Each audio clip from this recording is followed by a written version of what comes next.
آپ صلی اللہ علیہ وسلم نے فرمایا 7 باتیں جس کے کاروبار میں ہوں گی، اس کا رزق پاکیزہ ہوگا، اس کی کمائی برکت والی ہوگی.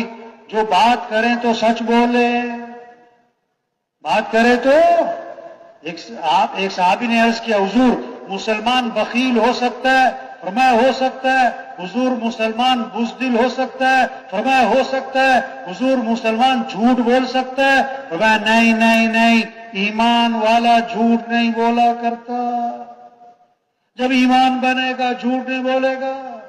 سچ میں نجات ہے، جھوٹ میں ہلاکت ہے. سچ بول کر 10,000 سے 2,000 رہ گئے، اسی میں نجات ہے. جھوٹ بول کر 1,000 سے 1,00,000 کما لیا، یہ ہلاکت ہے، یہ پریشانیاں آئیں گی. ہاں، جب آدمی جھوٹ بولتا ہے حدیث میں آتا ہے ایک بدبو پیدا ہوتی ہے، جو فرشتے انسان کے ساتھ لگے ہوئے ہیں 1 میل دور تک بھاگ جاتے ہیں.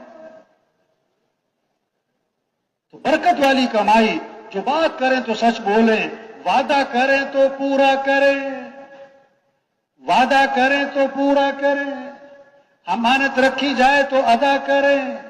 سودا بیچیں تو خام خواہ تعریفیں نہ کریں، سودا خریدیں تو خام خواہ عیب نہ نکالیں. کسی کا حق دینا ہے تو ٹال مٹول نہ کریں، کسی سے حق لینا ہے تو اس پر سختی نہ کریں. کہ جس میں یہ 7 باتیں ہوں گی اس کا کاروبار برکت والا بھی ہوگا، پاکیزہ بھی ہوگا.